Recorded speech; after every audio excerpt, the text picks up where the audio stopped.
Essa parte do grupo recrutamento e seleção, primeiro grupo. Este é Luiz Augusto, que é equivalente do 4. E eu quero dizer, eu fico muito satisfeita, pessoal. Eu também vim agradecer a ela, que ela é a mãe da Flávia. E eu digo assim, eu tenho gostado muito que os alunos tenham trazido pai, mãe, tio, né? Então eu já conheço a família toda, eu acho ótimo. E eu, ao menos eles aqui interagem, né? Me conhecem também, né? E eu digo como que é o aluno, né? Então eu acho ótimo. Então eu agradeço muito aos pais que têm vindo aqui, né, fazer a apresentação. Ok? Então é isso. Ele começa. Bom dia a todos. Obrigado pelo convite. De vez em quando a gente gosta dessa parte educacional, né? Primeiramente vou contar um pouco a história, né? O foco nosso da fala é sobre recrutamento e seleção. Então o que eu pedi para o grupo? Me colocasse a teoria em alguns slides, porque eu não sou da área especificamente, de formação. Eu fiz uma primeira faculdade em Londrina, que foi de farmácia, depois em Bauru eu fiz direito. Então eu sou farmacêutico e advogado. E trabalhei quase 20 anos em vigilância sanitária. Eu cuidava das farmácias, drogarias, distribuidores, essa estrutura que vocês têm aí no mercado. Em 2002 eu vim para cá, para trabalhar na Anvisa, vim cedido, né, porque era servidor público do Estado de São Paulo.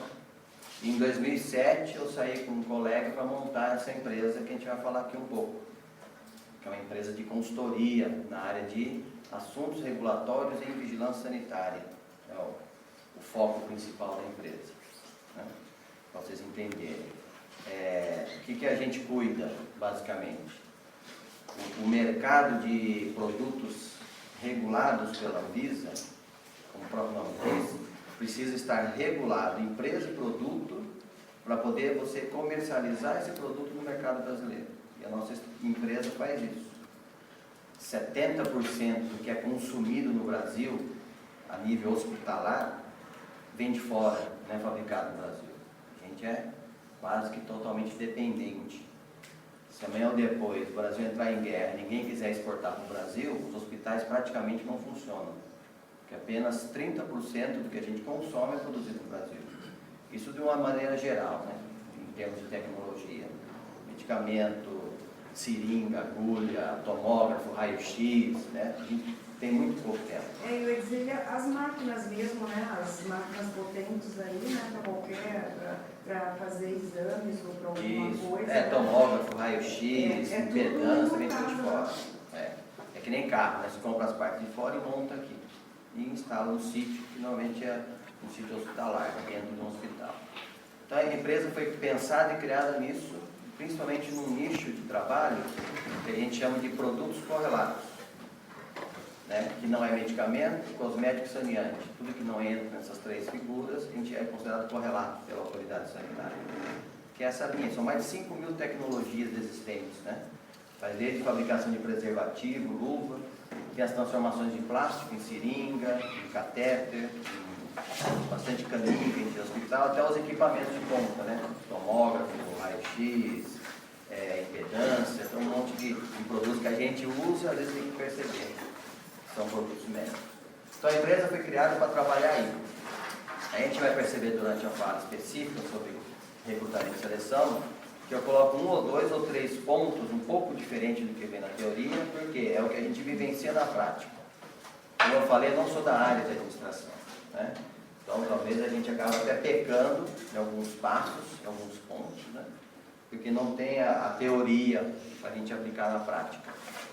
Por outro lado, eu já até comentei com o Lucas, a gente, quando tem empresa pequena, né, na empresa hoje tem 2 funcionários e eu meu sócio. E o limite de funcionários que a gente pensa é 6 funcionários. Então, nunca vai passar de 10. E não precisa ter mais que 10 por conta da tecnologia que existe hoje para trabalhar, que facilita muito, né?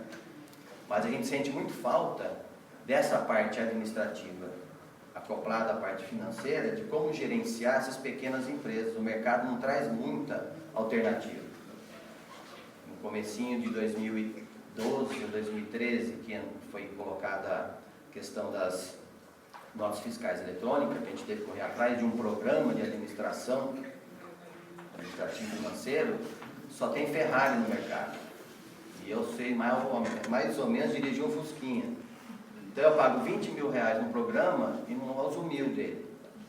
Porque não tem gente pensando para facilitar a vida, do ponto de vista administrativo, para o pequeno. Lembrando que vocês veem nas estatísticas aí que aparecem na televisão sempre, 70%, se não for mais, da empregabilidade no Brasil é micro e pequena empresa. Não são grandes empresas. E a gente acaba tendo que fazer as planilhinhas de Excel, paralelo, porque é onde a gente consegue entender e trabalhar administrativamente. Ok? Isso é para vocês entenderem onde a gente está inserido, né?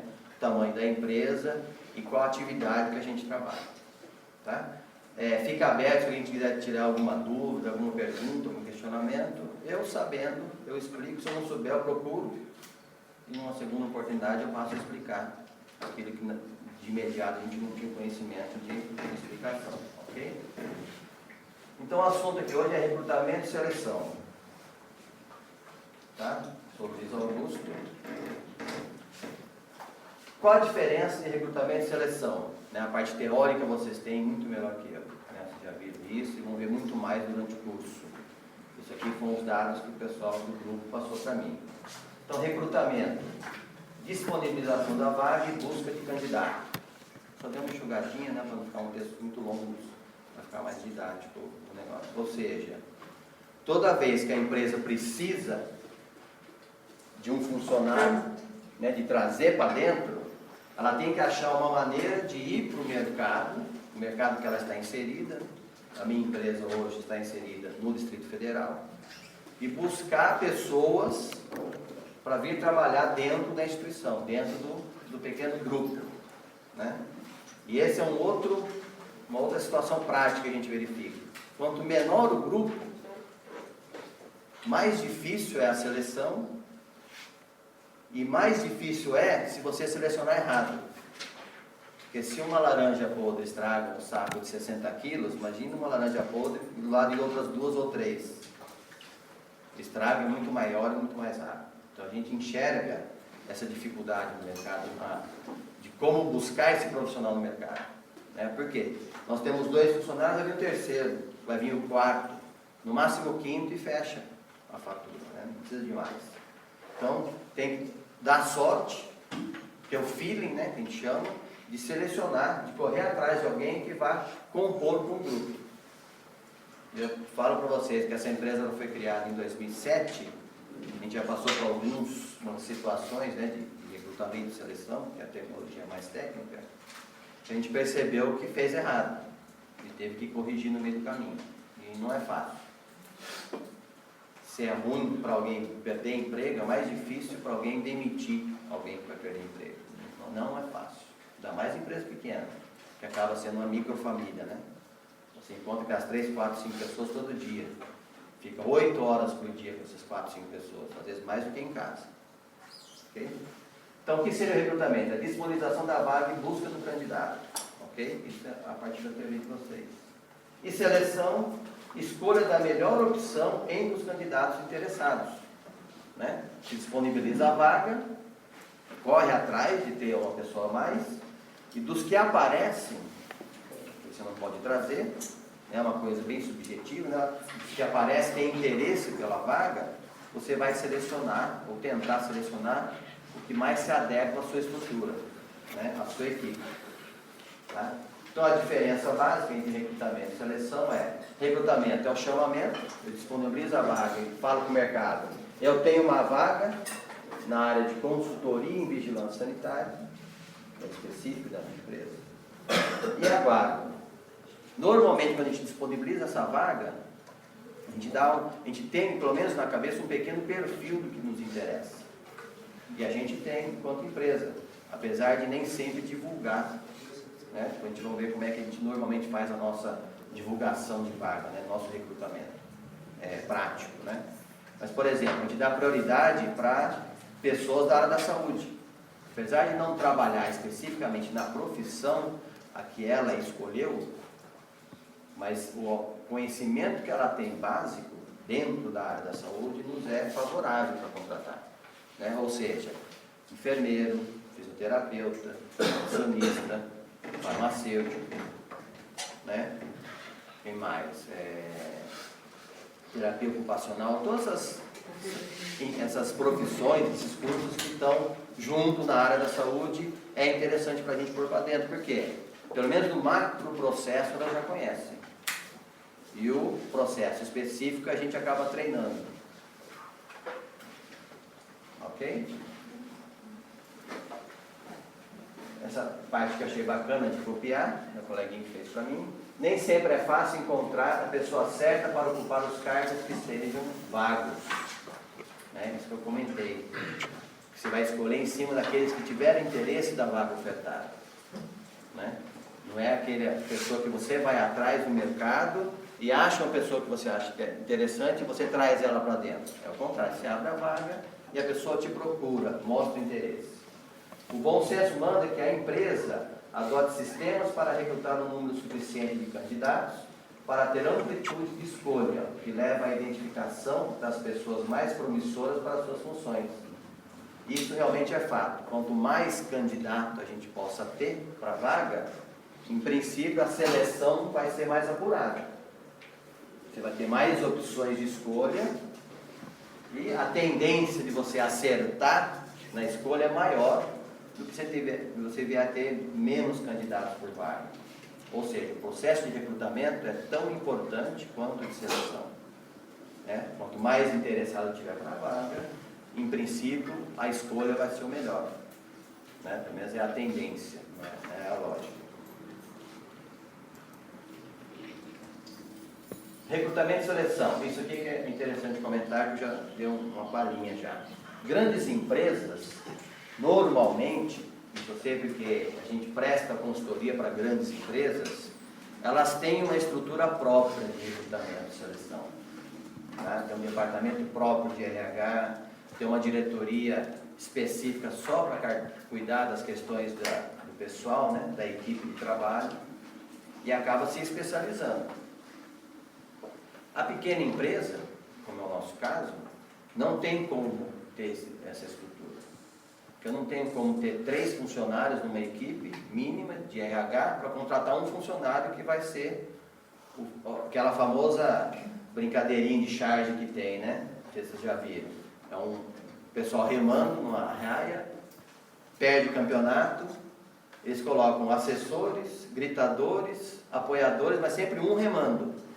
Quer dizer, aumenta mais gente para incentivar e dar a teoria, mas continua só com um remando, então não resolve. Né? Você tem que colocar mais gente remando para tentar ganhar a competição. Na empresa também é assim. Então a gente não tem condição de ter uma estrutura própria. Então existem 2 maneiras. Ou a gente vai para o mercado e contrata empresas de assessoria, consultoria na área de RH, que existem várias no mercado. Ou a gente faz uma estrutura interna, íntima própria, que é o que a grande maioria faz. Principalmente das microempresas, das pequenas empresas mesmo, né? No máximo 10 funcionários. É isso que a gente enxerga com os amigos que têm empresas similares à nossa. É a gente mesmo que procura no mercado, a gente mesmo que faz recrutamento e seleção.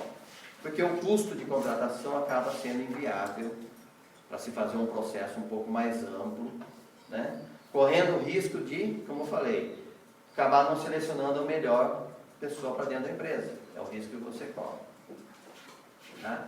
Então, as empresas de grande porte e médio porte, às vezes, geralmente possuem um departamento próprio para essas atividades, e as empresas de pequeno porte, ME e PP, as atribuições de recrutamento e seleção são dadas a um profissional da empresa, né? Normalmente que exerce função administrativa. Então, ele já cuida da função administrativa, propriamente dita, né?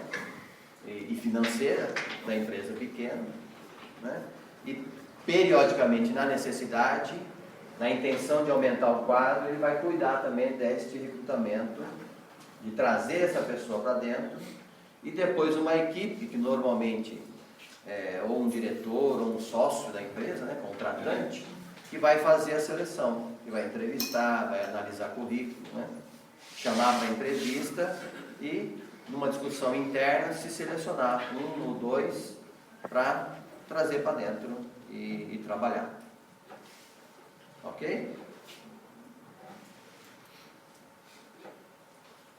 O conhecimento da cultura organizacional é indispensável para o sucesso de uma contratação. Isso é fato, né?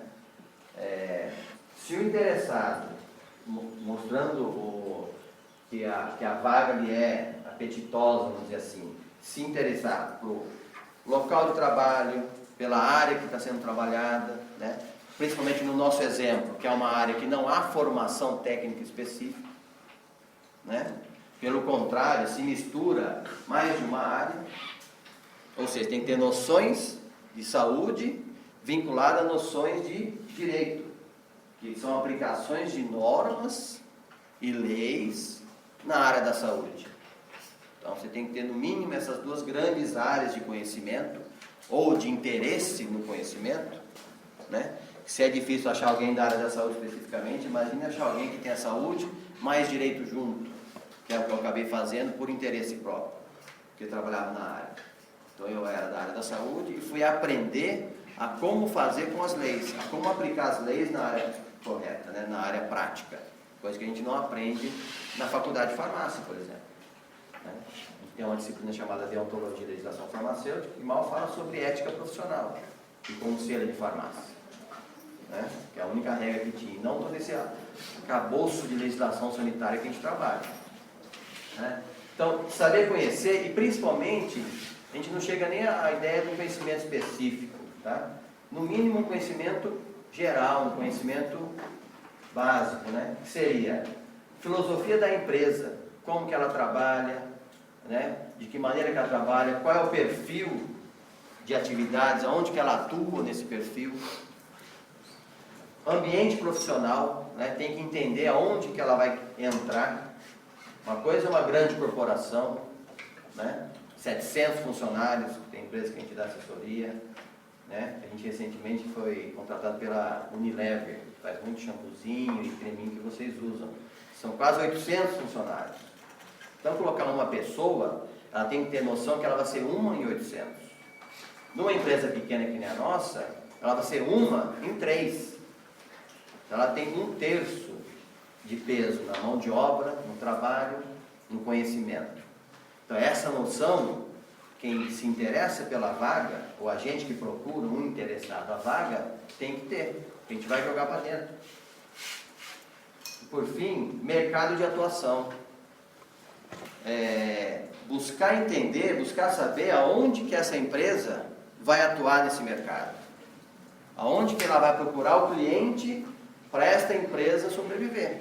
Porque toda empresa sobrevive com o cliente, não é isso? E paga os seus honorários para você pagar suas contas. Se você não tiver cliente, não vai andar, né? Isso na grande empresa, isso na pequena empresa. Ok? Salvo o governo, que eu falo um pouco também. O maior concorrente que empresas do meu porte, da minha empresa, tem no mercado de Brasília, quem sabe? Quem pode dizer que é? O maior concorrente em termos de mão de obra aqui em Brasília. Pode falar. Concurso público.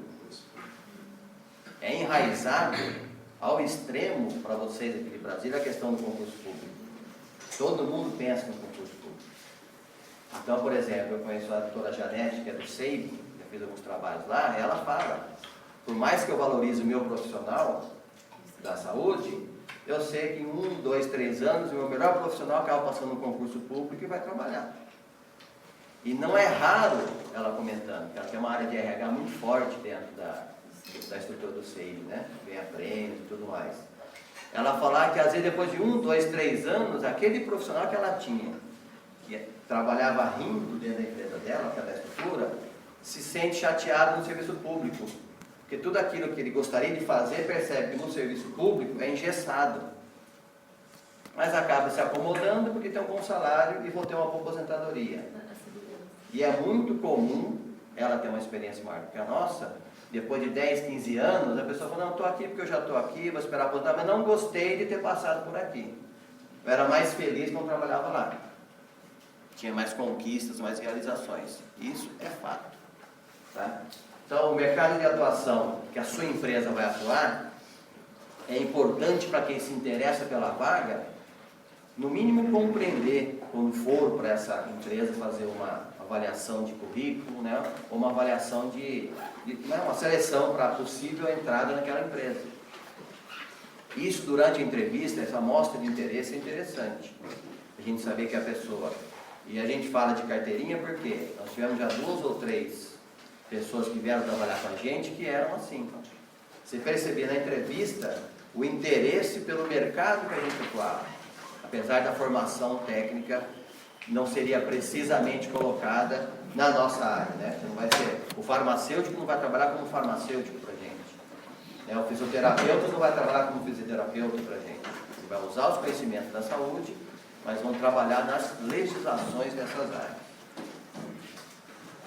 Tá? Então eu selecionei essas 3 principais situações macro, né? Então aqui as específicas, que você vai acabar aprendendo depois dentro da própria empresa as questões específicas que ela precisa. E é interessante mencionar também, por isso que tem aquele contrato de 90 dias. Né? O contrato de experiência de trabalho de 90 dias é para isso. O interessado entender que é isso mesmo que eu quero e a empresa entender que é esta mesma pessoa que eu quero que tenha dentro da empresa. Né? Esse facilitador. Vai ficar chique. Etapas para uma contratação. Isso aqui eu peguei do pessoal. Então, assim, motivos que podem levar à abertura de vagas. Então, tem os motivos externos e os motivos internos. Tá? De cadeira, que a experiência que a gente tem, ainda mais de empresa pequena, assim, os motivos externos são muito maiores para você pensar em abrir mais uma vaga do que os motivos internos. Ou seja, a possibilidade de novos clientes, a possibilidade do mercado crescer dentro da sua área, é o que mais motiva uma empresa pequena, como a nossa, a trazer gente nova para dentro da empresa. Empresas pequenas, vocês vão vir a trabalhar nisso, vão perceber que não é muito comum você simplesmente trocar funcionário, como uma empresa que tem aí 700, 800 funcionários. Há muito recrutamento de seleção para substituir pessoas que saíram, ou foram aposentadas, ou foram demitidas, ou pediram para sair por conta de outro emprego, ou concurso público. Nas pequenas já não é tão comum. A ideia, como eu te falei, já é um ambiente mais familiar, é uma vez que entra, ela fique realmente o tempo necessário. E a empresa vai fazer de tudo para segurar aquele profissional. Ainda mais na área como a nossa, que não há no mercado um profissional específico. A gente tem que treinar esse profissional para ser aquilo que a gente quer que tenha. Não há bancos escolares que formam eles. Né? E não sei se vocês percebem isso, cada vez mais está sendo comum aparecer atividades de trabalho no mercado que não vinculam uma profissão específica. Tá? Que não vincula a profissão específica na qual a gente vai trabalhando. Né? Então, assim, externos, políticas econômicas, isso é fato. Nós estamos vivenciando, vocês percebem pela mídia, uma crise financeira de 2009 e 2010 lá fora, está refletindo mais agora aqui no Brasil. Ou seja, eu de cada 10 clientes, 7 clientes meus são de fora. Vem da Europa, dos Estados Unidos, com interesse do mercado brasileiro. Mas ano de eleição, por exemplo, o que está acontecendo? Todo mundo breca, pisa no freio. Então os negócios diminuem. Quer esperar ver quem se elege para presidente do Brasil para saber se, a partir de 2015, eles investem em trazer o produto para o Brasil. Põe dólares aqui para poder ganhar dinheiro, né? Ninguém gasta dinheiro, só estão pensando em ganhar outro dinheiro em cima. Mas essas macroeconomias interferem, principalmente numa área de assessoria e consultoria. Okay? E vai interferir o quê? Não é o recrutar ou não uma pessoa para trazer para dentro. Porque se o mercado está pungente, está crescendo, está aumentando o cliente, eu abro mais uma vaga, ou abro mais uma vaga e corro atrás de mercado. Mudanças na legislação, vem aquelas obrigacionais, né? Empresas com pelo menos 100 funcionários tem que ter um cadeirante, tem que ter um portador de deficiência. Aí você tem que abrir vagas específicas conforme a legislação obriga. Cotas, assim que vai. Mudança do comportamento do Mas deixa eu consumidor. perguntar uma coisa, não tem que ter assim um número X de empregados tal para ter essas mudanças, esses critérios? Tem. Porque, por exemplo, uma empresa muito pequena, aí Não se exige, não. Tem um número mínimo, que eu não sei precisar qual, Tá. mas é tipo assim, mais de 100 funcionários, mais de 200 funcionários, tem que ter um ou 5% das vagas, né, que muita gente vê em concurso público, né, 5% das vagas. Né. Nós já tivemos um problema muito grande na área, quando trabalhava em Bauru, que era uma vaga, e o juiz manteve a cota para deficiente que a legislação exigia. Então o que aconteceu? Só se inscreveu quem era deficiente. Porque uma vaga, 5%, não tem, né? Não tem meia vaga. Vocês concordam comigo? Não tem meia vaga. Então se era uma vaga só, e tem que dar prioridade para quem era pela lei, o que aconteceu nessa seleção, nesse recrutamento de seleção de público? Só se inscreveu quem era portador de deficiência. Porque quem não era, não tinha vaga para ele. Porque quando você aplica a lei da fração de 1, a lei te obriga a jogar para 1. Você tem, sei lá, 135 funcionários, tem 5% dá 7,5, você tem que colocar 8 vagas para a cota da licitação. Abriu uma vaga, então não teve. Né? Ninguém que não era deficiente se inscreveu. Então esses pormenores acontecem. Né? Agora, na particular, nem tanto. Tem um número mínimo que eu não sei precisar, né? Mas que te obriga a ter essas cotas. E os internos, substituições, promoções, às vezes você sai do nível básico e vai para um nível maior, precisa colocar alguém para operacionalizar o trabalho. Então são motivos de recrutamento e seleção. Esse lance aí do recrutamento e seleção interna da promoção, porque assim, tem que ter muito cuidado com a empresa, né? Às vezes, digamos, você tem, sei lá, 5 assistentes administrativos.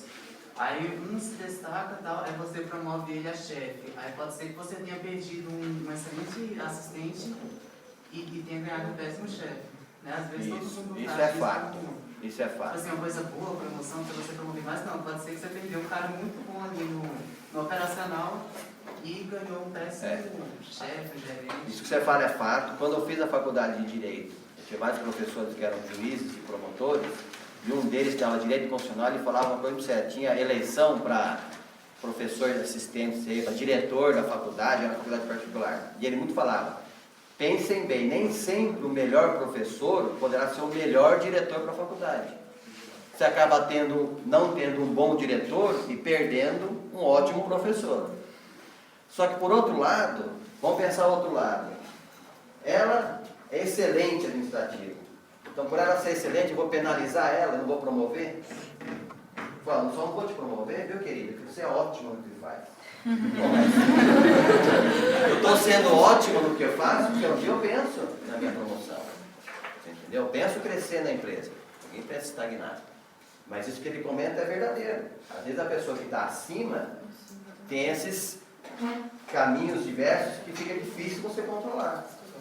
Correndo o risco de jogar ela para ser chefe e acabar daqui a um ano se arrependendo, para ela não foi uma boa chefe e perdi ela, que era uma funcionária excelente na área de contas a pagar e contas a receber, por exemplo. Falhava uma, né? Mas isso é fato. Então essa balança, quem vai ter que cuidar disso é o administrador geral da empresa. Se tiro, não tiro. Se eu promovo quem é bom, ou se eu promovo quem é ruim, o que ela vai pensar? Então eu vou ser ruim. Se eu for ser ruim, eu consigo ser promovido. Então esses dois lados que tem que pensar. Por isso, se você me permite, Sempre. eu acho que o que é importante a gente ver na questão das promoções é a questão do perfil do cargo. Né? Tem que traçar um perfil. Para aquela função, eu tenho que verificar se ela, embora seja uma excelente assistência, se ela tem perfil para o próximo cargo. Às vezes não tem perfil. Os maiores erros, eu acredito que é não observar essa questão do perfil. Né? Ocupar um cargo de gestão, vamos dizer assim, né? Lembro que eu não sou da área, mas minhas terminações não são as precisas e que vocês estão aprendendo. Deixa eu dizer uma coisa, aquela hora eu interrompi você estava em mudança na legislação, daí iria para a mudança no comportamento do consumidor e eu te interrompi. Aí você não... Mudança de comportamento do consumidor, assim, dependendo da empresa que trabalha, o consumidor começa a ter mais opções para o seu produto, então, teoricamente, vou ter que ter mais produção, teoricamente, ter que contratar mais gente para produzir. Né? É mais ou menos o que aconteceu, esses últimos 20 anos, o aumento, ou a facilidade para aumentar o consumo interno que o Brasil teve, que foi onde um pouco que sustentou a nossa economia nesses últimos 20 anos. O aumento do consumo interno. A produção era a mesma, mas aumentou o consumo interno, aumentou a circulação de dinheiro no país. Entende? Mas essa mudança de comportamento pode refletir na necessidade de ter mais uma pessoa para dentro da empresa. Demissões, aposentadoria, licença maternidade. Né? A licença maternidade é muito interessante para a empresa que tem um mínimo de pessoas que trabalham, né? Uma do tamanho da mínima, onde a maioria das pessoas que trabalham com a gente são meninas, né? São mulheres. Teve um caso de uma gestante, uma empresa que tem 2, 3, 4 funcionários, é difícil achar alguém para substituir por 6 meses. Não tem estrutura para isso. Então o que faz? Quem fica carrega uma carguinha a mais de trabalho até que a outra retorne. Né? Essa é a realidade. Diferente de uma empresa com 800 funcionários, que consegue trazer, substituir, às vezes até internamente. Eu já fui numa empresa que tinham pessoas que é como se fosse um coringa. Ela rodava na empresa só para cobrir férias, licenças, então ela sabia um pouco de cada coisa. Mas em empresa com 700, 800 funcionários, eu consigo ter 10, 12, 15 para esse tipo de finalidade. E essa empresa tinha. Isso chamou até a nossa atenção. Né? Então, cobria umas férias aqui, depois cobria as férias do outro lá, em todas as áreas da empresa. Né? Empresa pequena já não tem como fazer isso. Tem que suportar a mesma carga até que a pessoa retorne do trabalho. E aqui eu acrescentei uma coisa que é muito da minha área específica. Atividade profissional nova. Que é que nem eu comentei com vocês. A área que a gente atua no mercado é uma atividade profissional nova. Não existe formação técnica específica. Ok? Assuntos regulatórios em vigilância sanitária. Ou seja, eu tenho que aprender, tenho que saber de saúde, tenho que saber de lei, eu tenho que saber de normas locais, município, estado, normas federais, para poder que aquele produto, aquela empresa que eu tenho que regularizar, consiga seus alvarás, suas licenças em todas as áreas. Tem que saber tirar uma licença para bombeiro, se o prédio tem mais de 150 metros quadrados, é obrigado a ter a licença do bombeiro. Tem IBAMA, tem CETESB em São Paulo, que é muito forte, que é a questão de meio ambiente. Conforme a atividade a ser desenvolvida naquele endereço, naquele prédio, se ele é um pretenso poluente de meio ambiente, eu tenho que tirar todas as licenças. Então são áreas que a gente tem que ter conhecimento que um único banco escolar não traz para a formação técnica. Tá? Então, além de todas essas situações externas e internas, eu achei interessante acrescentar essa. E muito tem se aberto, a gente escuta falar e vê nas televisões, aí, nas propagandas, áreas de trabalho que não tem formação específica. E às vezes se pegam empresários procurando pessoas e não acham no mercado para entrar na sua empresa, fazer uma seleção e jogar para dentro, porque não tem esse perfil. Né? E eu vou mostrar mais para frente como é que a gente acabou solucionando isso. A gente penou nos primeiros 2 anos da empresa.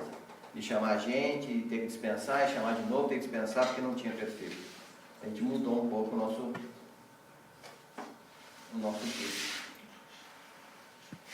Então, passo a passo. Identificação das necessidades da organização. Primeira avaliação que vai se fazer para recrutamento e seleção. Detalhamento do perfil do ocupante. Né? No nosso caso mais simplesinho é que tipo de pessoa que eu quero que trabalhe aqui dentro. Identificação das fontes de recrutamento. Né? A gente vai ver mais para frente uma coisa mais detalhada. Existem várias fontes de recrutamento, né? Empresas especializadas, colocar vaga em jornal, né? Que a gente vai ver daqui a pouco, por indicação, né? Vai ter que selecionar uma ou até 2 Porque, lembrando lá no começo, quanto mais gente eu puder trazer para selecionar para a minha vaga, maior a chance de eu conseguir selecionar bem, de pôr uma pessoa bacana para dentro da minha empresa. Tem mais opções. Recepção e atendimento aos candidatos, já na parte da seleção. Triagem, que é a avaliação, né, currículo ou coisa parecida. Execução do processo de seleção. O processo bem sucedido, decisão da seleção e formulação do convite, né? São os passos, macro passos, para você ir para o mercado e depois de aprovado um, fazer ocupar a vaga de interesse que você tem. Então, o que é recrutamento? Recrutamento é o processo da procura do empregado, é você ir atrás do empregado. Okay? É a busca externa ou interna das pessoas certas para integrar uma equipe.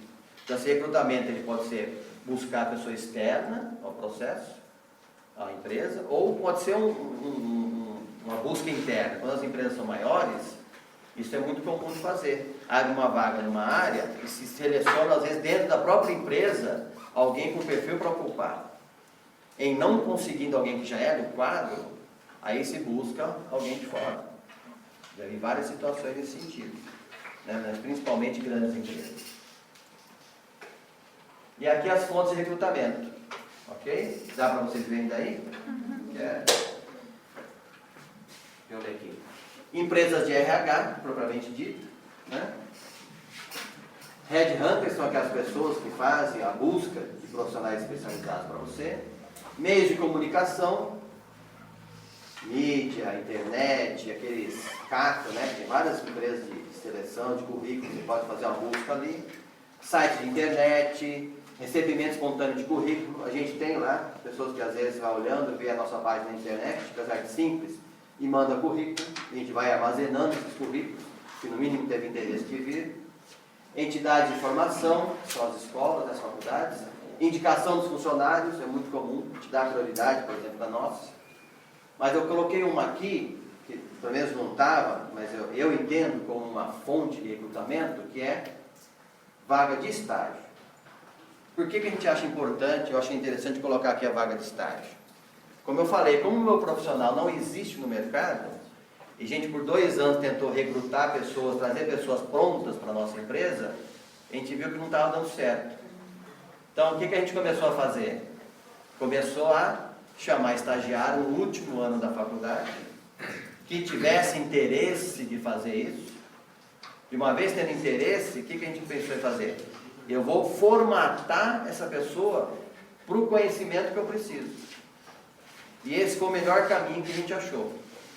Abrir não mais vaga para recrutamento e seleção de vaga de trabalho, mas abrir para estagiário. Hoje, por exemplo, eu tenho 2 estagiários aqui da UNB, na área de farmácia. Menino e menina.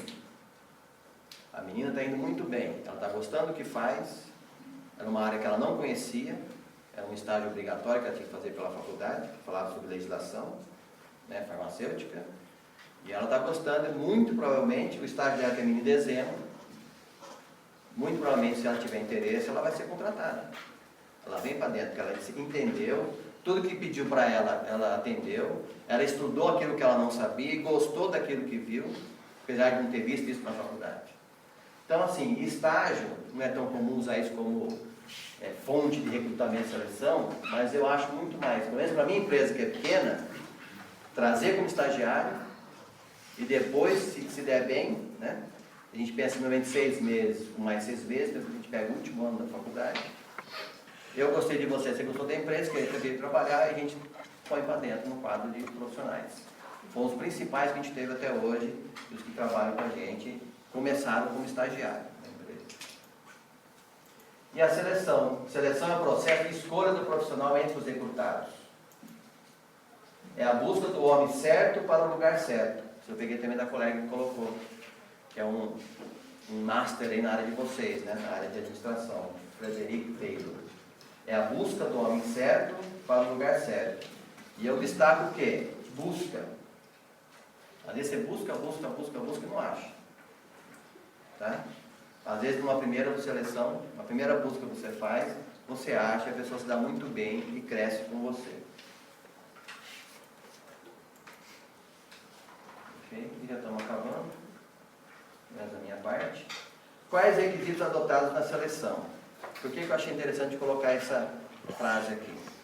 Não sei se vocês ouvem, se vocês têm a mania que eu tenho, por exemplo, de acordar sábado às 6 horas da manhã, onde tem um dos melhores programas atualmente na televisão, que é com a Fátima Bernardes, não sei, da Globo, que fala sobre como será, a Sandra, Nossa, ela está com uns quadros ali de profissão, de orientação, que eu acho fantástico, só que é sábado das 6 às 7h30 da manhã. Você entendeu? Eu gosto de assistir. E lá você começa a perceber uma coisa, que eu vi mais de uma entrevista, em outros programas que às vezes é de noite, Jô Soares, por exemplo, que depois das 2 da manhã, tem bons entrevistadores que eles fazem, né? E aparece um perfil que a gente percebeu que na nossa empresa é igual, apesar de ser pequenininha. Não sei se a colega onde ela trabalha consegue já perceber isso também. Hoje, o que se mais valoriza no pretenso candidato para a empresa não é conhecimento, não é diploma, é comportamento. A maior dificuldade que a gente está tendo de selecionar pessoas para pôr para dentro é comportamento do indivíduo. É foco, é concentração. É a pessoa pegar um telefone e saber falar o telefone. Né, velho? Velho! Eu já peguei, gente. Depois de um mês, obrigado, meu queridinho.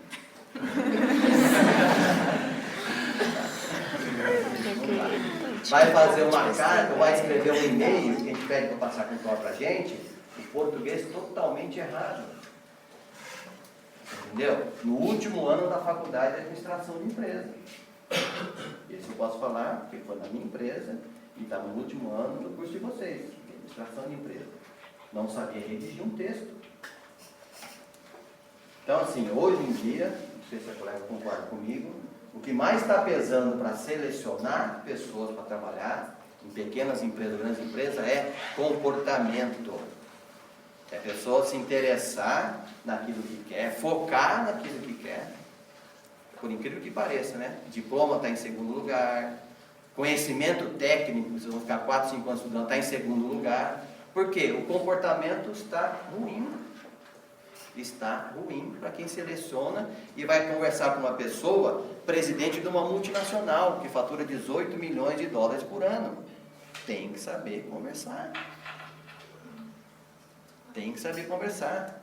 Tem que saber se comportar. Tem que saber se vestir. Você entendeu? Teve uma coleguinha de vocês que ia lá aqui com umas mini saias que dá a impressão que estava num clube. Entendeu? Muito obrigado, queridinho. Ó, muito bom. Fala para o seu professor que você é ótima, mas eu preciso da vaga.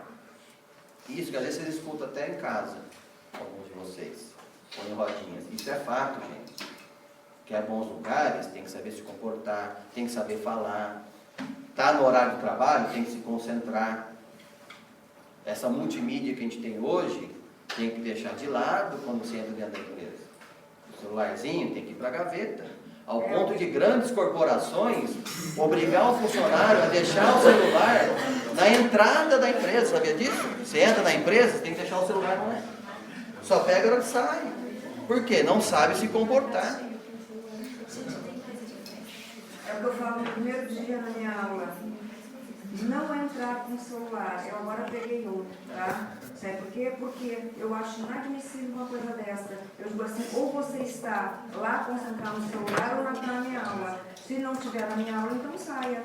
Ok? Então, assim, porque eu digo assim, existe, eu falo para eles, existe estudos neurológicos sobre isso. Infelizmente nós somos restritos, você não consegue prestar atenção e ficar ligado em duas coisas ao mesmo tempo. Ou aquilo ou lá. Então, realmente você tem que assistir uma aula, tem que assistir a aula.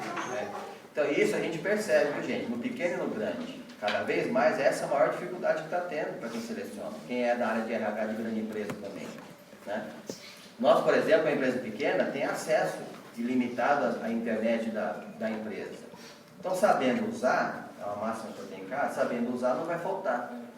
Tudo é possível. Hoje em dia, o que a gente preza, pelo menos na nossa empresa, é resultado. não é muito carga horária. Ninguém tem que entrar às 8 da manhã, aplicar cartão, sair meio-dia, entrar 1 hora da tarde e sair assim. Mas se eu te dou 3 projetos para ficar concluídos em 10 dias, eu quero chegar no 9º dia, fazer a revisão desses 3 projetos. Eles pré-prontos. Para no 10 eu entregar para o cliente, está aqui o seu projeto pronto. Você entendeu? Se você trabalhou 3 horas num dia e 10 horas no outro, ninguém está controlando. Ainda mais empresa pequena, que é quase que uma família. Mas não dá para não ter foco, não ter consciência, não pensar no que está fazendo. Que isso está falhando, a gente percebe cada vez mais. E uma outra situação que a gente percebe, só para finalizar minha fala, em termos de característica de seleção, que a gente questiona muito é se sabe trabalhar sob pressão. Eu sinto informar vocês dessa geração, cada 10 profissionais de grande empresa da geração de vocês, 11 não sabem trabalhar sob pressão. Quando o barco está andando direitinho, todo mundo trabalha direitinho. Quando dá uma pressão, um prazo, errou, tem que refazer, chora,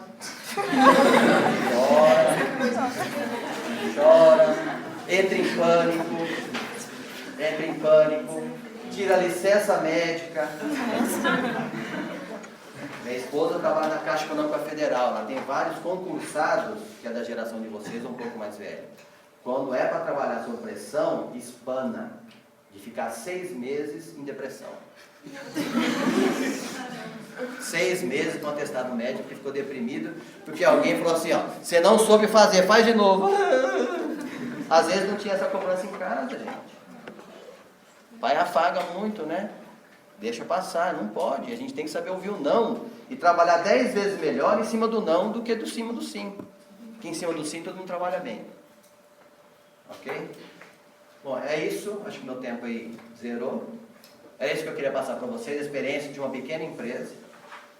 Fica aberto aí alguma dúvida, um questionamento, se quiser fazer, a professora também. Espero que tenha passado o recado que era previsto para eu passar, se era em cima disso, né? A teoria que vocês têm aplicado numa empresa pequena, né? Ao meu modo de ver, né? Porque eu não sou da área. E estamos aí, acho que era isso.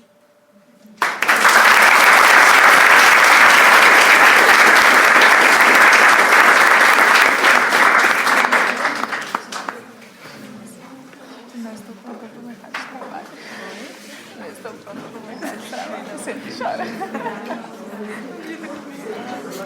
É sério.